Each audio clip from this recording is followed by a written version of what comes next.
Merkel Media. What does the goddamn line say, Tony? Then what? I'll be arrested, put in airport. Sideways, man. It's a big club, and you ain't in it. How dare you? Mr. Speaker, the President of the United States. I'm Chris Hansen with Dave on NBC.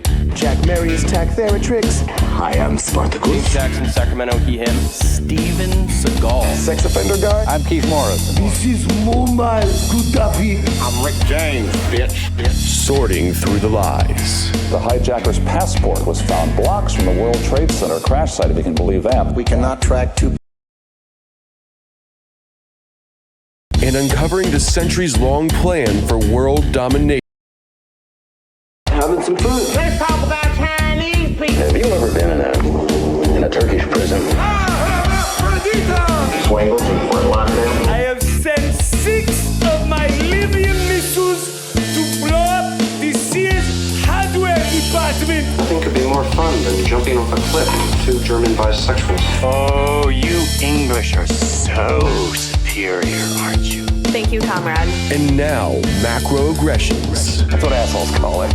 With your host, Buddy, I don't know who you are, but you're about to get chlamydia. Charlie Robinson. Hey, Whitey, where's your hat? You want to drop the blame on Charlie and say it's all Charlie's fault. He was a retard. I get some goddamn diuretic.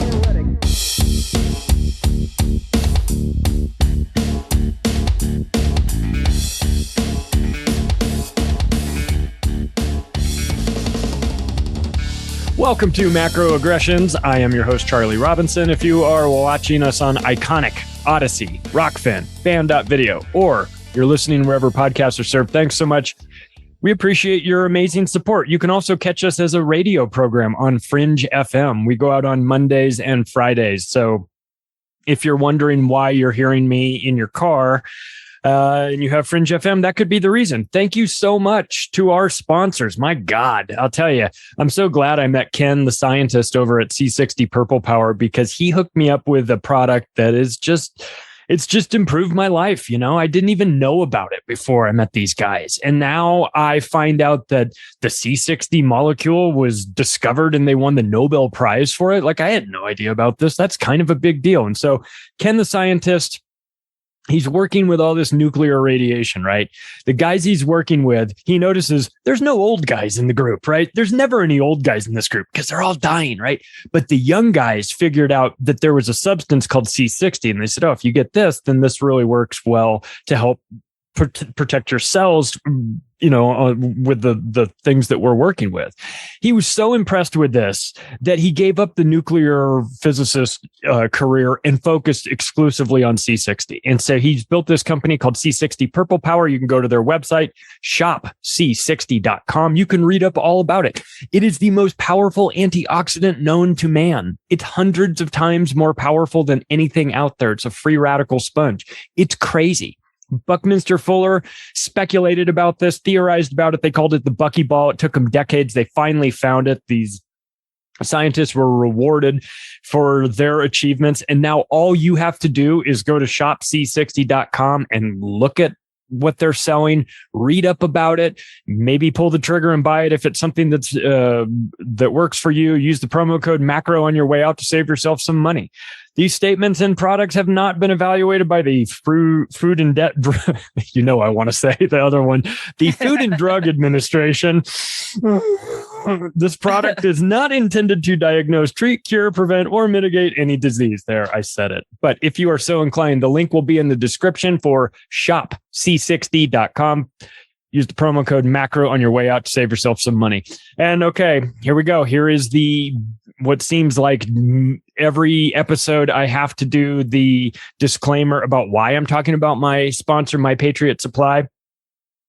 I used to explain why you might need it. I don't do that anymore. It's pretty obvious why you might need this. The only question is, where do you want to go to get it? What are you getting? Is it worth the price? Is it easy to use? Is it easy to purchase? The answer to all those things is yes. They built us our own landing page. You can go to preparewithmacroaggressions.com and go shopping there. You can get a 4-week supply of food. You can get a 3-month supply of food. Just to give you an idea, if you buy a 3-month supply of food, they will send you 120 pounds of food. It will come in 6 specialized container buckets that are sealed with heavy-duty 4-layer pouches inside with oxygen absorbers. You can keep this food for 25 years. They will send it all to you for no shipping and handling charges. It's all covered. So if you are interested, if you want to make sure that there's one less thing for you to worry about with regard to food, or if there's somebody in your life, if you're a really nice person, there's somebody in your life or a family member that you want to make sure they are taken care of and you want to buy food and send it to them, go to preparewithmacroaggressions.com, take a look, do some shopping. You could probably take care of everything in about 10 minutes, I would think. And this is a situation where, boy, I'll tell you, you're better off being a week, a month or 2 early than a day late. And we don't need that. You don't need that aggravation in your life. All right. Let's be proactive about this stuff. Good Lord. Well, now that the business is out of the way, we can get down to the fun part. I don't know if you guys know this or not, but besides macroaggression and Union of the Unwanted, I do a 3rd show. I talk about it sometimes. I don't know, but not everybody knows about it. It's called Day Zero. And one of my co-hosts from Day Zero is here, everybody. It's Lindsey Scharmyn from Rogue Waves. Hey, Lindsey, what's going on? Hey, it's so fun to get to hang out with you every single week. And now I get to do it twice in 1 week. And I'm very excited. I know. I feel the same way. We have a good time. For those of you that don't know, like, Day Zero is a group discussion. It's myself and Lindsey. It's Corey Hughes from oh my God. I mean, listen, Corey's a wild card. Yeah. Okay. We love Corey. He's writing a really great Kennedy book right now. He's been sending me chapters. I've been looking through reading it and I'm just going, holy crap, man, you're on the topic. So we've got Corey Hughes and we've got X Cube 420 from Inside the Cube. And we have a really good time. I feel like we go off the rails a little bit. It's kind of a departure from our more serious shows that we do. Right. But we have a good time. I mean, it always devolves into X Cube talking about his dick or something. Yes, that's why people love it, though. They're like laughing along with us. They're like, oh, thank God we get to release the stress and the fear and the like constant worry that's going on in the world, and we just get to laugh together. It's perfect. I know. I love the show. The format is fun. We have a good time doing it Sunday. Every Sunday we record it. It goes out as an audio podcast. So if you're looking to add something additional to your podcasting diet, you can go look for Day Zero and download it and listen. But I will say right now, like, full disclaimer, do not play it in the car. If you've got kids around, you know what I mean? Like, be very careful. It's not safe for anywhere. It's only safe for your earbuds. Right. And even then, you're probably going to hear some things. You're going to be looking like, did the person next to me hear that too? Or is it just in my head? Lindsey, it looks like the media is turning on Joe Biden. It looks like they had a big meeting and they all went like thumbs down, like he's out. He's because before they were like, he didn't really fall in Delaware on his bicycle. I mean, it was more like, and they're like, oh, that guy fell. That guy fell. That guy's awful. And now new stuff about Hunter Biden's coming out. He's smoking crack in a float tank, which, I mean, I gotta be honest with you, man. Points for creativity, I suppose. Yeah, like, I didn't even know that was possible. That and the recording filming yourself, it too. Yeah, this is skills, for a crackhead too. He's a director. He's the director inside Hunter Biden's. Like, he's like, how do I frame this? I'm gonna have to hold the phone with my toe so it doesn't fall in the water while I smoke this rock. And I love it. Like, he is not an attractive man. I mean, maybe there's people out there who think so, but like, by no means at any point in his life, I think, was he attractive, but he clearly believes in himself. And so we have to give him points for that. You have got to love his level of self-confidence. The tidy whities with the feather boa and the glasses on. I mean, that is That's a look. I'll tell you, I'll take that look, like the fun, wacky zaniness of Hunter Biden in his tidy whities and with a feather boa over the, I don't know what to fucking call the Kanye West line of clothes where everyone's dressed in all like with black hoods on and they all look like marshmallows or something. Yeah. I'll take the Hunter Biden look. Who wore it better, right? It's way more fun. For real. Well, and like that, so does that just purely come of being a, wealthy, senator's son high up on the hog or whatever? I keep saying high on the hog. Like, where did I even get that phrase? He's high on something. Yes, high on many things. Or is it like, is he, are they like, look what we can do to your son, watch, we're going to make him do this now. Like, you're not necessarily following the rules, or you are and have been, but we're done with you. So now we're just going to let it all loose. Like, I wonder about that too, because that whole family has weird sexual deviancy from top to bottom. And like, there's a lot of weird things going on. The babysitter mom, like all this stuff. So I don't know what happened to him. I was just watching a clip, a Rogan clip where he had a guy on. They were talking about Marcus Aurelius and what a great ruler he was and how there weren't many of them. But he was saying how the common denominator with the rulers that turned out to be great was that they hadn't been handed the empire by their father, and that the ones that turned out really bad all had. It was like a common thing where if you had a son, he became he became the heir to the throne and all of that. But if you didn't have a son, then you had to make some sort of adjustments. Like if you were like an older, I don't know, you're like an older homosexual ruler and you didn't have kids, you had to go adopt a kid and everything. And so he was talking about how you just find the most broken people when they're the children of emperors, are just, they're the worst. And when I was watching this, I was just thinking Hunter Biden. Yeah. The whole time. Now, and of course, Joe Biden's not an emperor, of course, but he's been involved in the empire for 50 years. And it's been, and Hunter Biden grew up in it. I mean, he's never known a life that hasn't been involved in Washington politics. And so that, I think, that's got to do a number on you. But a lot of people grow up in that, and they're not, their brains aren't that scrambled. So I don't know. What do you think? MK Ultra? I don't know for sure, but at the very least, other people seem to be able to hide it better than he is. That might also be an effect of having grown up with all of this privilege. Like, that's actual privilege. We're always talking about, like, do white people have privilege? Do women have privilege? Who has privilege? Like, that's privilege, right? You were raised in this. You were handed these. How much does he get paid to do nothing for something in Ukraine, like Burisma or whatever? How much does he get paid to do shady deals in China?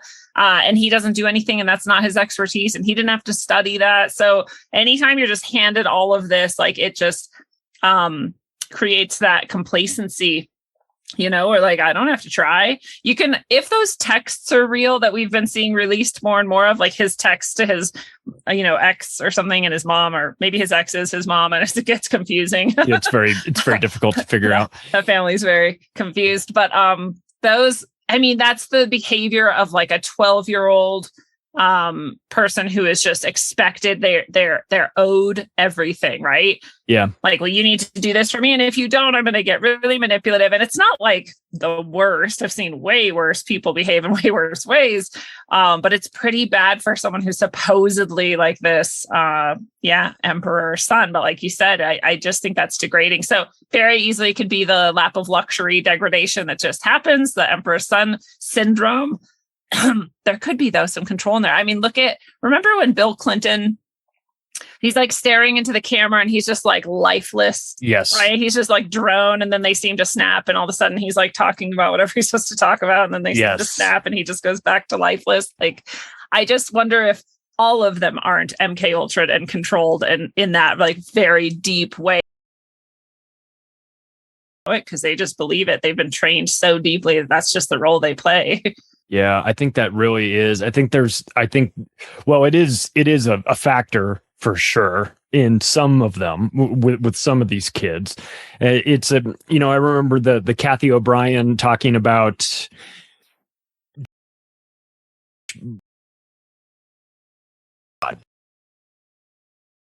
while controlling her, and so there's a lot of flexibility there, somebody's brain, you go, oh, well, look, I broke this one, go bring me a new one, and so I think that these level people are, well, they're definitely controlled. It's just a matter of, are they controlled by sexual blackmail? Are they controlled because the waves in their brains have been hijacked by some guy with a machine in the next room who knows exactly how to do that now? It almost doesn't even matter. The ultimate diagnosis is that these people have been controlled and are currently being controlled. But like, if you're Hunter Biden, though, like you could never really hold on to money if you knew at your core you hadn't earned it. Yeah. It'd be so easy to blow. Like, so people are like, how do you blow 40 grand on Eastern European hookers and coke in a month in a Vegas hotel room? It's like, well, you start by getting the money for nothing. Yeah. And then it has no value to you at all. And then, then that's how that happens, I would think, right? Like, so we've got a value system problem with these people at their core, right? Right. Which would be like so refreshing to see someone who has actual values and morals get in, but that's not the plan. Like you said, the media has just dumped Biden and started, attacking him basically, or I guess attack is maybe too strong a word, but they're headed that direction. Yeah. And so how long has it been, right? Are we nearing the 2-year mark? Is that why? I mean, I just saw something too that said 70% of Democrats, registered Democrats, say that they wouldn't vote for him again, or they don't want him on the ticket.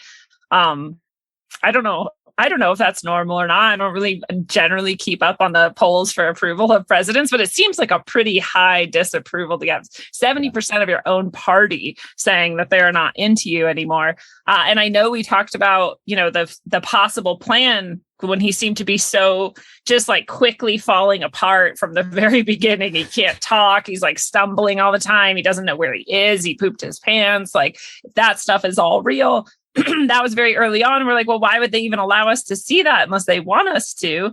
Or they can just barely hold it together. He already like dialed it in from his basement, for the whole campaign. But maybe that was the plan all along, was to have this failing person who 2 years in could be replaced by the VP, and then therefore the VP, who's the most controlled person of them all, because she never had a brain to begin with or a will of her own to begin with, except rise to power.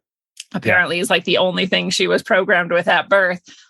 So Kamala Harris then could come in for that second 2 years and then do a 4-year term and then get a second 4-year term. She could be 10 years. It could be the worst 10 years of her life. Oh my God. So disappointed in us. You're a teacher. You were, I don't know, are you still a teacher? I mean, once a teacher, always a teacher, really. Technically, I'm still certified, board certified even. So, I mean, but I'm not actively teaching in schools. But you have an understanding and a relationship with education from a couple different directions. How do you get a Kamala Harris? How do you get somebody that is so it's like she's just barely George Carlin's just barely capable of working the machines. Yes. She's just barely capable of working that machine, and yet it doesn't appear to me that there is a thought. Like, if a thought entered her brain, as they say, it would die of loneliness. Yeah. What's wrong with her? Is she MK Ultra candidate, or is she just a dummy? Just your run-of-the-mill, typical, average dumb fuck. Yeah, it's very hard to say for most people. Is it brainwashing, or are you stupid? Like is my question. Yeah. And it's probably both, because I actually think it's easier for those things to work on people who have lower IQs. So, we can say both. But remember when she had that, like, okay, so there's all these different levels, perhaps, of what we would call MK Ultra, or just brainwashing or mind control and various degrees. And so we see a lot of like the stars, like Britney Spears and Kanye, like doing weird, crazy things and having the hair that's like the indicator and all this stuff we could go into. Mm-hmm. But the other side of this too is that like Beyonce seemed to show a while ago that like she literally would become possessed, and a handful of these other stars would show the same thing. They'd be like, oh yeah, I've named my possessing spirit Raymond or whatever, and Raymond comes in and takes over and makes me dance and stuff, and you're like, and you see it, like she remember in the Super Bowl you could like see this thing like come through, and it really like it changed her body and her face seemingly. I don't think that was a trick of the camera. I think it like wanted to show itself. I totally believe those types of things exist, so there's no reason why it couldn't inhabit a person, especially if they were mind controlled or broken. A vessel. Well, Kamala Harris, remember before, like as she was running, she was on some show and her eyes went pitch black, no white, side to side, top to bottom for a bit.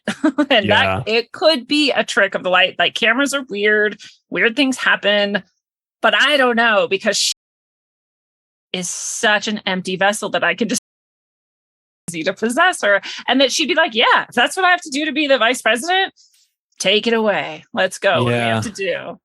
I remember watching Britney Spears' interview with Barbara Walters, I think, where she asked her the question and she just says, oh, hello.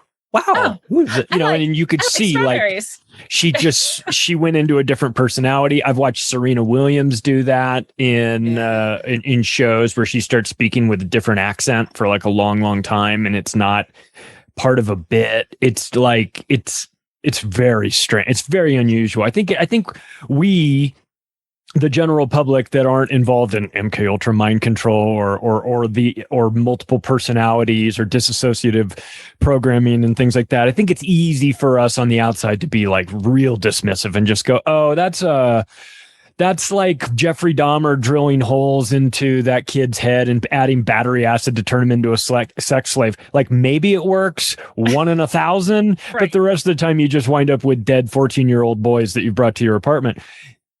In the case of the MK Ultra series, though, I feel like they have that down to at least some version of a science where it's way beyond, let's just drill holes and add substances and see if this makeshift lobotomy is going to make Britney Spears sing with a British accent now or something or whatever. But it seems like maybe after 70 years and who knows how much money has gone into that program, that they might have found a way to make these people to really sort of, I don't know if you ever perfect mind control, but damn near like get to the point where you feel pretty comfortable that you roll out a president that's fully mind controlled, or vice president. Like you have to have pretty good confidence in your abilities to do that. I'd be fascinated to know like that how that all works. Yeah. Well, and there's this concept too in possession, at least, that and these would seemingly be possessions against people's wills, unlike maybe some of the MK Ultra stuff and Kamala Harris type things. But there's the concept that, it's a possession and then that it is against your will, and that therefore you can get rid of it through whatever. And every different culture and tradition has their own ways to get rid of those types of things. But there's also the concept of the perfect possession, which you cannot get rid of because you invited it and chose it and want it. And that's what I would guess Kamala Harris has going on, right? Like she is not opposed to this. And I think a lot of these stars are probably similar. If they were like Beyonce, who was like, you know what, I was actually really shy and I didn't really want to be on stage, but I loved singing and I was really good at it. But when I found out I could have this other thing come in and like take over for me, like, yeah, that's way easier. I'll do that. Yeah. But once you do it, I mean, it seems like, now you're gone. Like the people who can control this for you or with you or whatever, like they can do anything with you. Did you see her sit like this footage from years ago where it's halftime of a basketball game and she's sitting courtside next to Jay-Z and she's just rocking? Yeah. You're like, that's a self-soothing trauma response. Yeah. I watched that and I went, because I've been to plenty of professional basketball games and worked in sports media for a while. So I understand like halftime is busy. There's a lot going on, especially if you're courtside. There's a lot of like schmoozing and bullshitting going on, and you've got 20 minutes or so to do all that, and then then the game starts and you can't do any of that. So during halftime, there's a lot of like chit chat and getting up, and not with her. She was sitting there like she was in the middle of a real heavy, I don't know, like ketamine trip or something. Ketamine trip. Yeah. Exactly. Dude, are you okay? No, it doesn't look like it. Yeah. So I mean, I don't know. I don't know these people. I don't know Britney. I've met Serena Williams, but I don't know her. They all seem, she was super nice to me. I can't say anything bad, but I just think that there's a lot of this sort of like, why leave it to chance? Like what this guy's going to say in front of a microphone and a camera, when you can manipulate their brains and make them say, well, I mean, if you're Joe Biden, you can make them say all kinds of things. None of them make any sense. Unfortunately, it becomes like liar, liar when he's like, yeah. Well, he's like fully Ron Burgundy now, right? He's Ron Burgundy. Yeah. Anything on the screen and he'll just say it. So apparently you really can, but I feel like that's probably part of why, if it's real, right? If it's not being intentionally presented to us as though he's this doddering idiot who's failing, mentally and physically, then I feel like part of it is happening because they've like mind controlled him too much. They've like tried too hard and it just like fell apart. And that probably can happen too. And how many clones can you go through? I mean, it gets expensive, right? Like, it is expensive. You have to keep throwing them in the dumpster. They pile up, they stink after a while. I mean, how many Joe Biden, but the cloning to me has always felt like when you take a document and you make a photocopy of it, and then you take that photocopied document and you make a photocopy of that. Yeah. And then you just get a couple deviations away from the original integrity of that document. And it still looks like the document, but it's just harder to read, and the quality is lower, and it's kind of rough around the edges. And you maybe wouldn't want to hand it in because it doesn't look like the best way to present it. And I feel like that's Joe Biden. He's like a photocopy. He's just like on his 8th iteration, and he's just like, fucking kill me already. Well, and I love there's all these tells too. Like people are pointing out the earlobes and the things are like, this doesn't happen. So who is this actually? And but how many body doubles could you possibly have? So I don't know. I don't even know if they really are cloning or not. I have a high suspicion that they are. I had sort of an out of body sort of experience, and I seemed to go to a cloning center, and they were all presidential, vice presidential, senator. You mentioned that before. Yeah. I need to hear more about that. Please explain how this situation happens. And do you know who Donald Marshall's? Donald Marshall? I've heard of him, and I always forget like which one is who. He's like the singer dancer, Michael Jackson backup dancer guy that the elite took to a cloning center and made him perform for them. That's his story. Whatever. But that was the first time you heard about cloning centers, and everyone was like, "Okay, buddy, sure," But then you start to hear about it more and more, and you don't know if it's that original thing. And then you told your story, and I was like, "Wait a second, what is going on here?" So tell us about the cloning story. I didn't try to do this, and most of the whatever you might call that, like spiritual or out of body or those types of experiences I have, I don't necessarily go looking for. By not necessarily, I mean, I just don't. They just happen to me a lot. I do a lot of meditation. I do spiritual work. So it's not that weird either. But I didn't say to myself, like, I'm going to go in a body and I'm going to go to a cloning center. And so it just sort of happened that way. And this happens at night for me a lot. And so people are like, well, then it was a dream. And so I'm like, well, if you need to call it a dream, that's totally fine with me. I have no attachment to this. But this is what happened. And it was, it was the type of experience that was very realistic. So if it were a dream, you would call it a lucid dream at the very least. Mm-hmm. And I had technically heard of cloning centers before. Freeman Fly famously talks all about the Akhenaten and his family and how Obama, is possibly Obama looks exactly like Obama is Akhenaten. Yeah. Like exactly the same. And his whole family is exactly the same as the whole family. So you're like, and they had just talked about not that far before Obama suddenly appeared on the scene out of nowhere. Right. They had just talked about how they had found DNA from Akhenaten and his family. So you're like, well, I mean, and we know that if they've cloned Dolly the sheep way back in, was that 2000 or something? Yeah. If they did that back then, of course they've been cloning humans. Like, why would they not? This is what they do. This is what black budgets are for. So anyways, despite all of that, so I'd had something in my mind. It's not like this came out of totally nowhere. But anyways, I just was going somewhere with what I call my guides. They're just beings who happen to be there too. And I dropped underground. I know that much happened for sure. And once I was far underground, and I don't know, because this is a different type of, it's not like I went down an elevator, so I'm not sure, but it seemed kind of deep.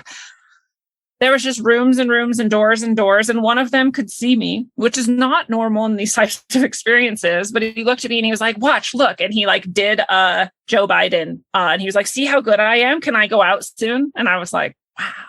Like it, it wants approval. Like I started to feel bad because I have this thing where I really have a long time hatred for clones and robots. Like they're the two things I think I was born against, and then the 80s movies like did not help because like Terminator and stuff. I was like, dude, all this stuff's horrible. Yeah. So I've always had this just like deep hatred. Anytime they're like, look, a new robot, I'm like, kill it. Why are you creating these? Like, these are horrible. So clones, I've had the same. I'm like, this is unnatural. We shouldn't probably be doing this. Like, I'm okay with the type of cloning where you take a slice of a hair and you like slice the cell in half. And technically that's cloning. Now you have to grow the whole embryo and everything. And that doesn't seem so horrible to me, but it doesn't seem great either. But whatever, I'm not like opposed to it. But this just has seemed horrible to me. But now I have to have this compassion for these clones that I'm now decently sure exist. I don't know where else I would have been except an actual place on Earth that has. And I wasn't in my mind too. At no point before this experience was I like, they probably have a center somewhere where they've got multiple Joe Bidens and multiple Obamas and multiple whatever is like waiting. Like that wasn't something I had wondered or thought. So this just confirmed for me that like, wow, Freeman Fly was right. And they do have these and they have multiple backups. And you would expect perhaps that they would have slight differences, like an earlobe connected or not from this clone to the next clone. And then that feeling like you're just sitting down here knowing your job might be to go up and be the best Joe Biden you can be. And that's your whole life goal is to just practice being Joe Biden. Like, all right, Bob, you're on. Let's go. It's game time. Right. Grab your shit. Do I need anything? Just everything will be provided. We're going to put you in the spaceship. You'll be on the White House in 5 seconds. Right. Yeah. Oh, man. So disturbing. So the current Joe Biden has skinned his knee in Delaware on a bike fall, and we're going to have to replace him with you. So, let's get going. What do you think they do when they're done with him? Just throw him into it like... I would imagine they don't care. You are a product they created and you've done with your job. So why would they retire you to the farm like an old horse, right? This like crash test dummy looks a lot like Joe Biden. What is going on here? They're like, we get him for like nothing on the dollar, like pennies on the dollar. We just buy him. What if they like wipe their mind and just send them to like Sri Lanka or something? They're like, here you go. Here you go. Have fun. We promised you a life. Yeah. Well, the wiping of the mind would definitely make a lot of sense. You want to, you want to wipe the hard drive of your laptop before you sell it to some guy on Craigslist. You definitely want to do that. So if you're in the business of making Joe Biden dolls, you would definitely want to wipe when you're done wiping their ass, you'd wipe their mind, I suppose, of everything that was going through mind. So back to Hunter Biden for a second, because this creates an interesting dilemma. Now, what if Hunter Biden is aware that his dad is actually a clone and he has no authority over him at all, and he doesn't have a problem trying to drain this clone dad of all the money that he's got? And if Dr. Jill Biden wants to get in the way, then he doesn't give a shit either, because he just wants to scream, "You're married to a clone. You don't even know it." Yes. Well, that would be so sad. You're like your own dad. If you ever cared about him at all, if he didn't like rape you as a child constantly, your own dad is now just like gone from your life completely. I don't know. I cannot imagine the trauma. This is the other thing I really hate. Despite having been forced to develop compassion for clones, I am now forced to develop compassion for people like Hunter Biden, because I'm like, really, actually, your life is trash and it sucks so bad. And I don't think you've ever felt loved once And that is horrible. I have eased up. I've taken my foot off the gas a little bit with Hunter Biden, because I do fully recognize that though you may wish to be in a situation where your dad becomes the president of the United States, there are unintended consequences, especially with what we know about the way Washington, D.C. works and how fucking twisted and broken it is, and how the people are compromised intentionally and they pick the worst people. But like, to grow up in that environment and then that, which I'm sure there was sexual assault. I mean, according to her diary, there was inappropriate and all that stuff. Like, there's problems. And so I'm not going to give the guy a free pass. I can't give the guy a free pass because he's an adult. He makes his own decisions, everything. But I'm also not going to pretend like this guy came out into a pristine situation and that he fucked it all up himself. Like you were sort of, you given the opportunity to self-sabotage, right? When you grow up in the Biden household, and God knows what's going on there, with that sort of, anyway. Ugh, yeah. No, you're right. No free pass though. But like, to have some compassion is fine, but you also have good boundaries. No, you're not allowed to behave this way. Yeah. Well, you sort of know about evolving and developing compassion in your journey on this whole thing, because you started off with a much different ideology growing up than you have now. And so I actually think it's really interesting to talk to you about this, because if anyone can understand the left-right paradigm, I'm not trying to say you're on the right, but right. You came from a super like fucking communist background almost, right? Yeah, really. And like, I mean, you've kind of self-described as like, I was like a communist back then when I was younger. So you can see the allure of that for young people, a certain demographic, and you can see it because you're a really good person. You can see it from how it would appeal to shitbag Antifa fuck ups. We understand that, but why? How does this ideology appeal to good people? And it appealed to you, and you walked down that path for a while. What was that like? Like, how was that presented to you? Like, what was the sales pitch for communism? Yeah, that's a good question. And I came from not only this really super leftist background, and I am, although I'm not like Republican or whatever, I'm like way more right than I ever thought I was before. Yeah, me too. It turns out. I think that the left went so far left that by comparison, we're on the right.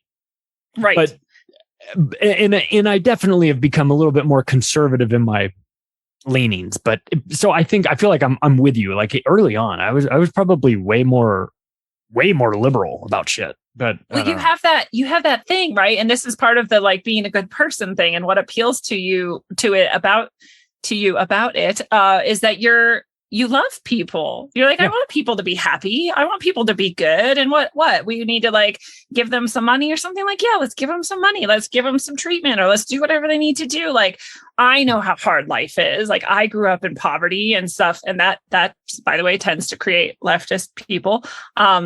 For obvious reasons that might become apparent. And so you're like, I don't want anyone to go through that. So you have this compassion, you have this love, and it sounds really good. And this is the basic communism pitch.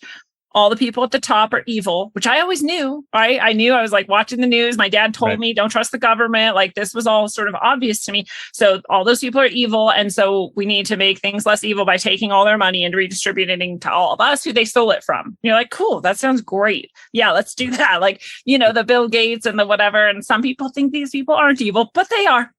So once you realize that and you're like, okay, that's who we're going to take the money from. Like, okay, cool. Like, we'll do that. They still get to live. They still get money too. They just don't get to exploit the whole world anymore and push us all down into poverty. But what this eventually you find what this ignores is that I'm going to go out on a limb here and say the vast majority, like maybe 90% or more of people who are in poverty or homeless actually did put themselves there. When I go back and I critically analyze my own parents' trajectory in life, I'm like, well, yeah, you guys fucked up. Like, you dropped the ball. Like, we were not living in poverty because some rich guy came in and took all your things, or that the system even forced you into it.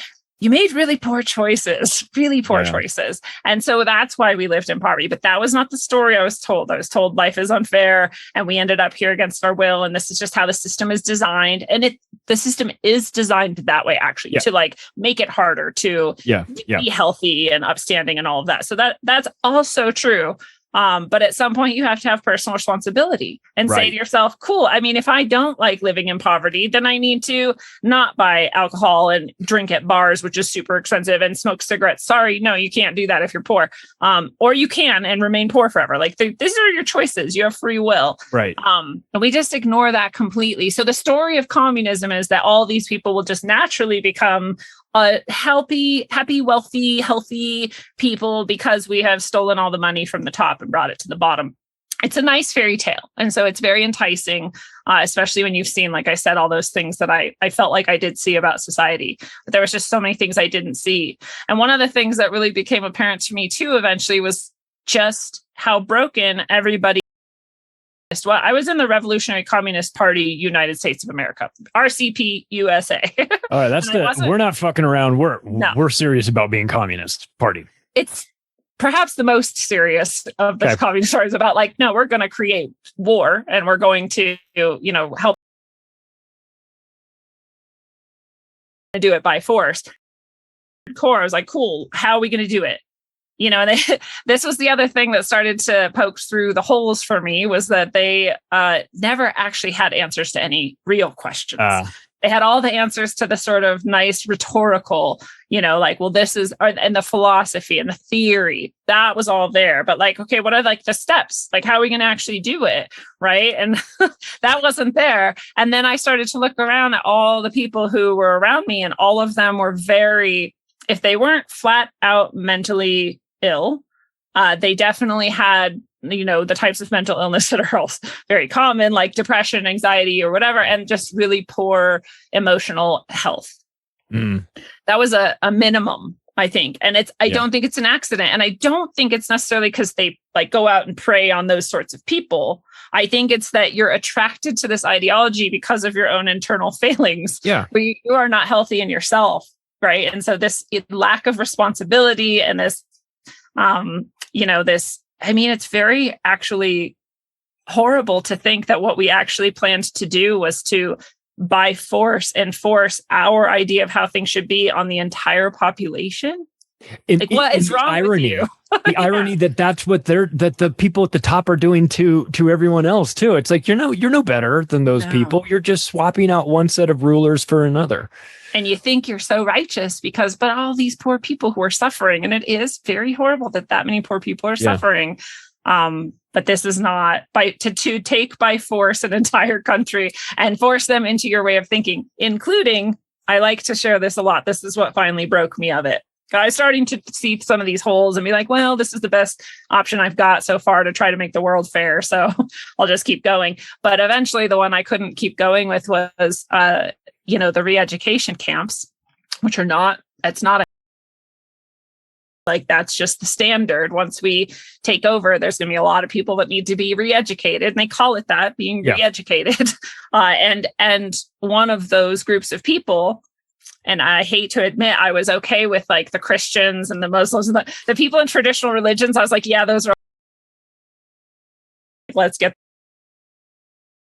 I considered myself a spiritual person. I knew I had a soul. I had so many spiritual experiences. I could see auras, like something else is going on besides what we know of the material world.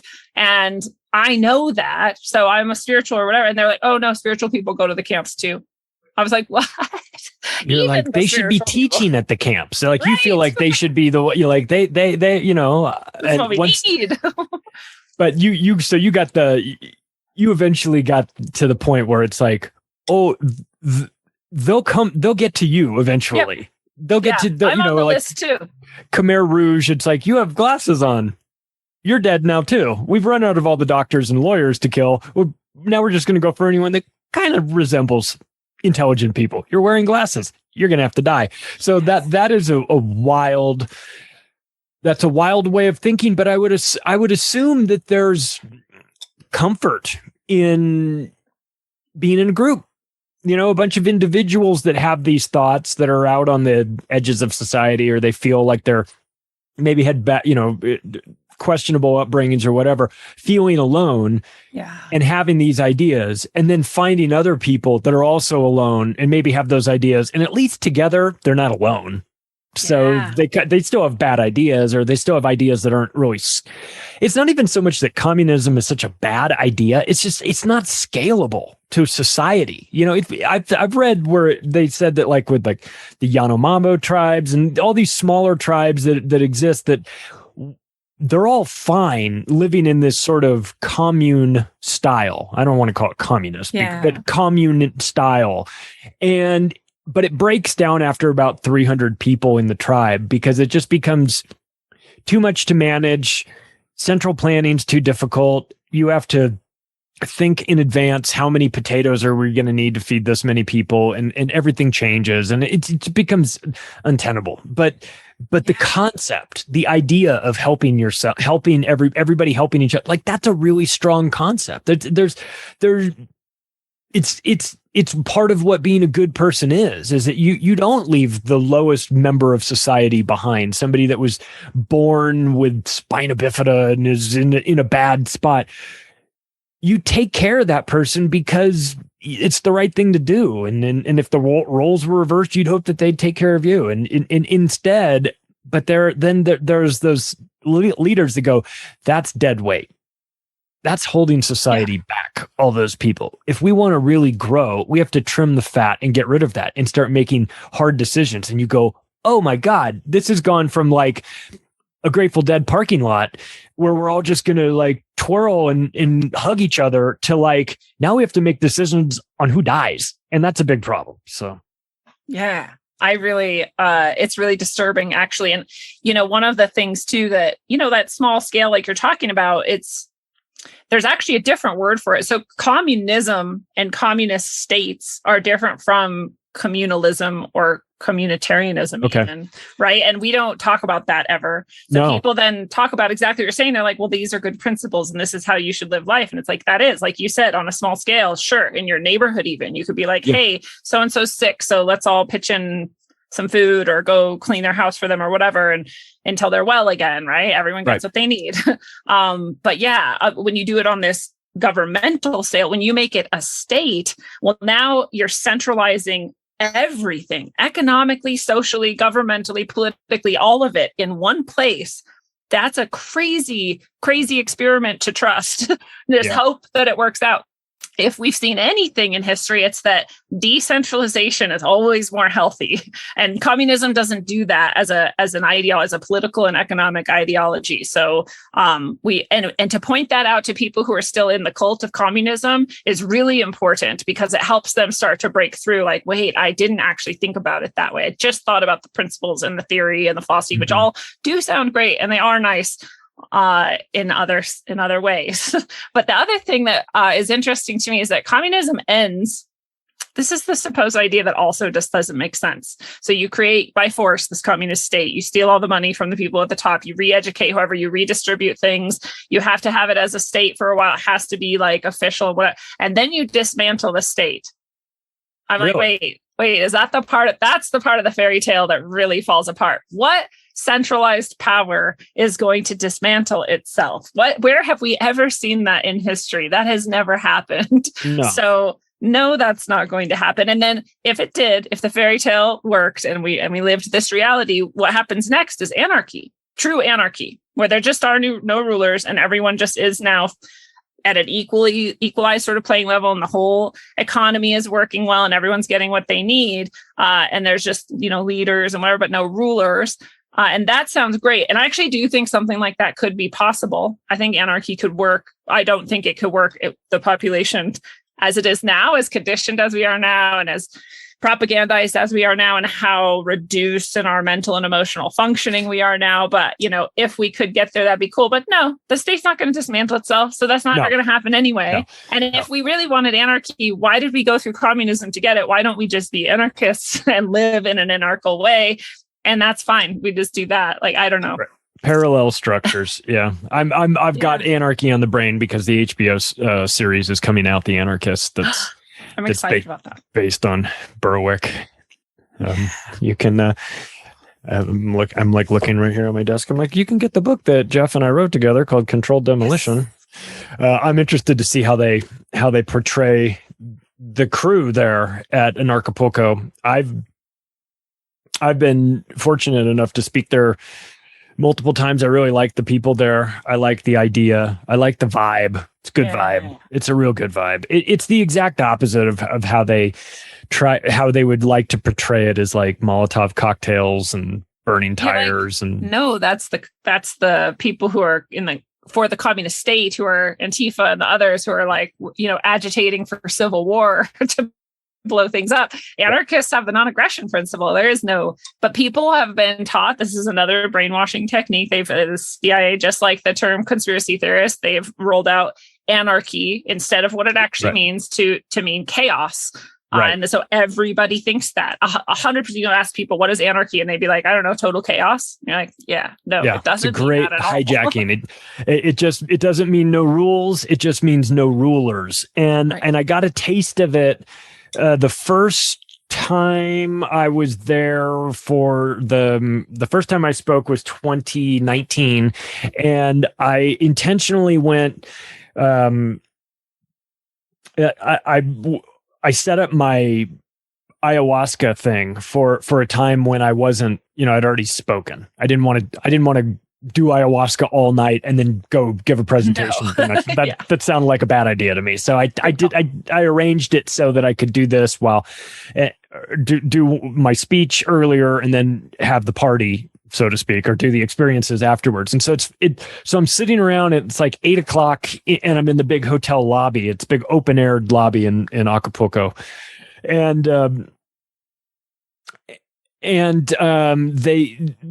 These buses roll up, and I'm waiting for this group because we're all going to some place for the ayahuasca thing, but we're meeting at the front, and all these buses pull up, and a ton of people start showing up to get on the buses. And this guy next to me goes, "Hey, are you going on with us on the buses? Or are you?" And I was like, "No, I don't even, what are the buses for? I don't even know." And he goes, "Oh, well, they're all going to take people that have, that bought the tickets to this nature preserve to go let baby sea turtles out into the ocean at night so they don't get eaten." And I was like, "Really?" And he's like, "Yeah." And I'm like, "Well, I can't make it because I've got this thing." And I was like, "I totally would go on that." And I was like, "You know what? Like, here I am at Anarchapulco, the largest anarchist convention in the world, and where I had some preconceived ideas, and I'm writing a book with the guy that runs the thing. Even I had preconceived ideas going into it. And I'm like, they're just going to take baby sea turtles out. And I was like, that's some anarchy, like if people saw, I felt like if people saw this side of it, they'd be really thrilled and really annoyed with how this concept has been hijacked and portrayed by the media. It's been disgusting. So I'm excited to see what HBO does with this. But again, I also fully recognize that when the mainstream media has editing final edit approval, then things will look however they want them to look. I just hope I hope it's as connected to reality as what I saw when I was there, because every time I left those conferences, I felt like I was shot out of a cannon. Like I was like, let's fucking go. Let's go change the world. You know what I mean? Like, let's go do this. and so I don't know. I don't know if that'll ever get really translated, but it's just interesting to see what these concepts, we've come up with these, how are we going to manage our world? We could do it with communism. We could do it with democracy and the republic. And you get Joe Biden's. We could do it with communisms and you get Che Guevara's and stuff like that. Or we could do it with anarchies. You get Jeff Berwick's and everything. And it's like, okay, well, is that we get Larkin Rosa's? And it's like, okay, well, I like that group. Yeah. Way better. That. And I don't pretend that they have it all figured out either. I mean, there will be problems, but I like the idea of But self-ownership seems like an outdated concept, right? To a lot of people. Like, I don't even know responsibility for yourself. Yeah, I don't even think they know what that means. I mean, like literally. And then if you say like, well, to take responsibility for yourself, like, I don't think they know what that means. I don't think they understand like just how far from self-responsibility we've got in our minds and our actions, and our entire system, the way it's set up is to just coddle you through, keep you at your minimum, keep you stressed and scared. You're not going to, and then like you can just rely on, don't worry, we got it all. Like we'll give you food stamps if you need those. Like here's some bus tickets if you need those, and just like stay at your minimum. Don't think, don't question, be just comfortable enough, and then never ever, have self-determination or your will. I mean, what's your passion and your will? And then if you have figured out what your passion and your will are, you're almost always told, oh, you can't do that. That's not how it works. Nope, can't do that. People told me that even after leaving teaching for 14 years, got a real good nest egg saved up, like plenty to go off of. Very smart, intelligent person, I think that I am.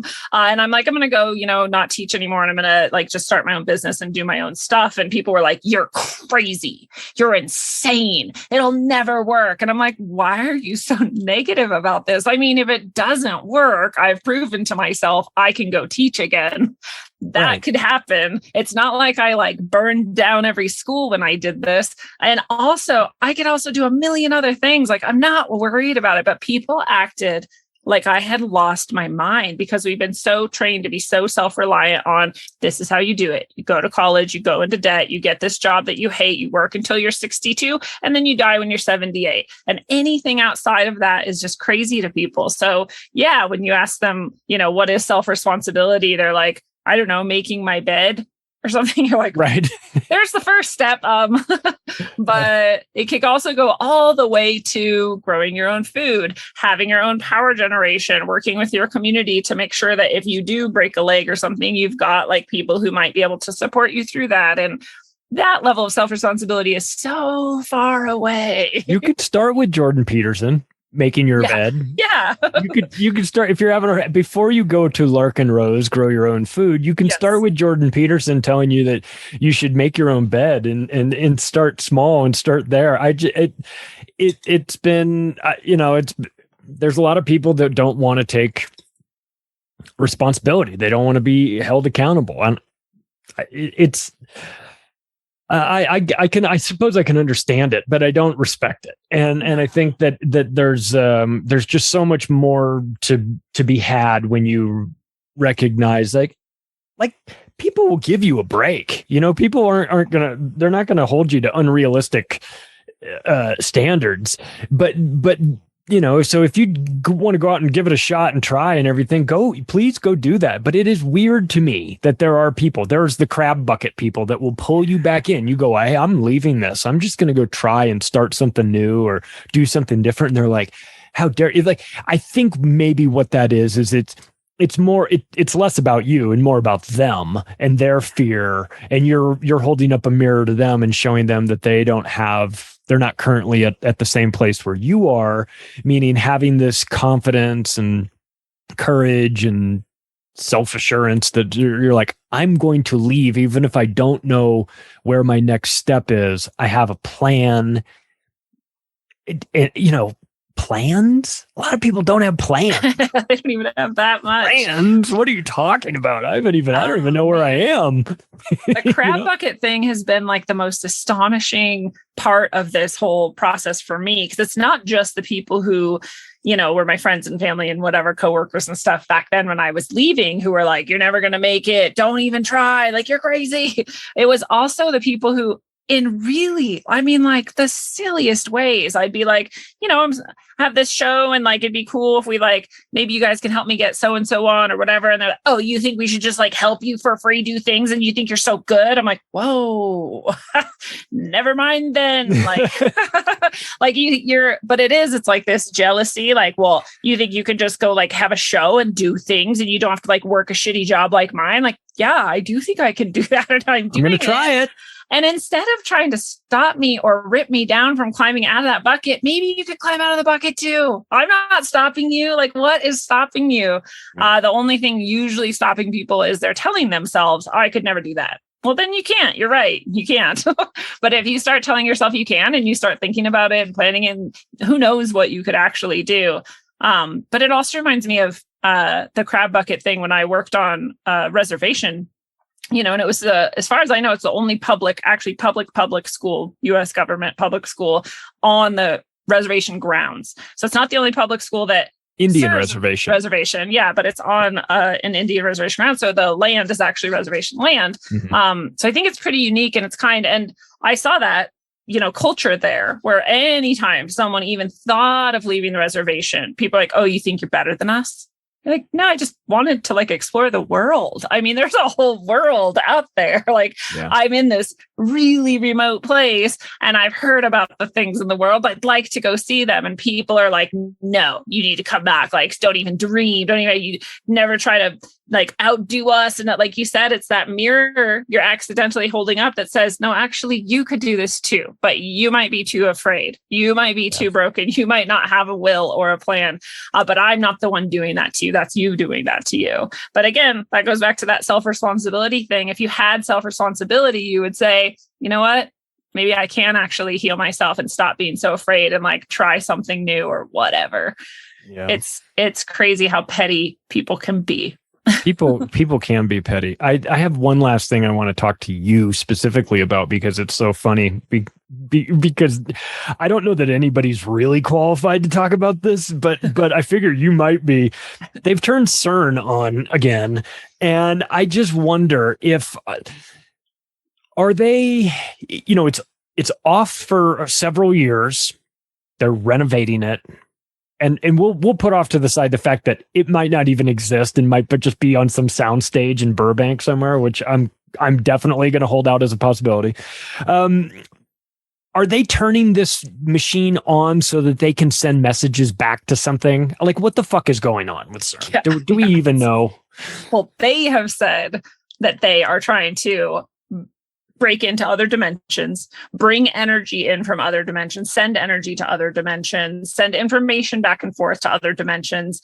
Other dimensions could, this is just physics. This is quantum physics or theoretical physics. Other dimensions could include both time and space. They could be parallel versions of our own, right? Or it could be forward and backward in time. Those are both considered other dimensions. So yeah, are they sending something to the future? Are they receiving something from the future? Are they sending it to the past to try to change time and Mandela effects are happening? Are they jumping over to other timelines? Or like Geordie Rose is so famous for saying, are they really bringing in not just information energy, but intelligences, as he calls them. And that's what worries me more than anything, and Elon Musk, when he talks about AI, he talks about we'll be like ants to AI if we have AI, if it's created or if it can exist. We would be like nothing to it.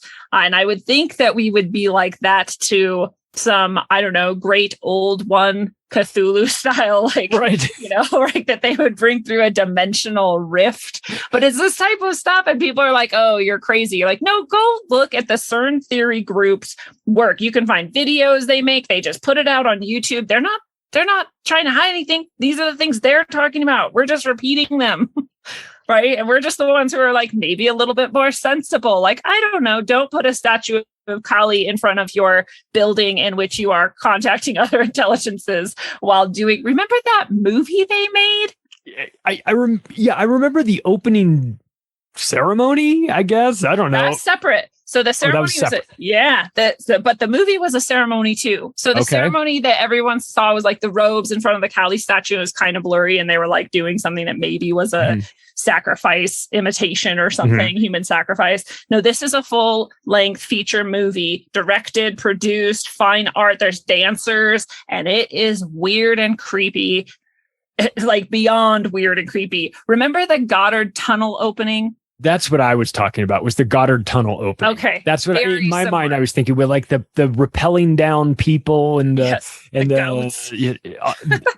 mean, it was a hell of a show. It was straight out of Vegas. Yeah, it was. These people are not they're hiring the best dancers and those people are probably possessed too. I don't know. But they did that at CERN. So know it's not just a science venture. They're putting some black magic, woo-woo, whatever their silly, weird religion is, into this thing. So whatever they think they're doing is even weirder than what the CERN theory group thinks they're doing, which is already beyond most people's ability to comprehend that that's what actual scientists are being paid to do. They're going to give us Hunter Biden as the next president, aren't they? But he's going to be like half goat, right? They're gonna be like, this is like what people are now. Like, okay. That's what came through the dimensional rift caused by CERN. I mean, bring the fucking asteroid on, will you? Seriously? Already? For God's sake, we've had about enough of this. That's Lindsey Scharmyn, everybody. Where is a good place for people to find you and follow your work? Yeah, rogueways.org is the best place to go. It's rogue and then ways as in pathways, not the waves on the ocean or in the sounds. So rogueways.org is the best place. And you can schedule sessions with me. I do all kinds of stuff one-on-one with people. You can get my books there signed by me instead of the ones from Amazon and Barnes & Nobles that aren't signed by me. You can also get other things that I create like orgone and crystal jewelry. And I am also now teaching courses. I've been teaching them, but I just have a new platform for them. So they're self-paced now and anyone can just go and grab them at any time. So that's at Thinkific, or it's at rogueways.com/Thinkific. No, rogueways.thinkific. Anyway, if you go to rogueways.com, there's a link there to the Thinkific platform. Cool. And you can take those classes as well. And I'm very excited that any second now, I will have an audiobook out, professionally produced and beautiful, of my first novel, Sine Curve of Aeons. So any second. We're super excited. So if you are so inclined, everybody go support Lindsey's work. Follow her, not actually follow her, because that would be creepy. But I mean, from a social media standpoint or whatever, follow her. Get the audiobook, download and subscribe to Day Zero. Lindsey, you're the best. I'm so grateful that you're in my little world, even though this world isn't real. We all know that. Oh, right back at you. I love it. I appreciate you being in my non-real world anyway. And if you like this episode, you can take the additional step right now of sharing it with your friends and family. If you want to connect with me, the website is theoctopusofglobalcontrol.com. The Twitter handle is @macroaggression, and we will talk to you all soon.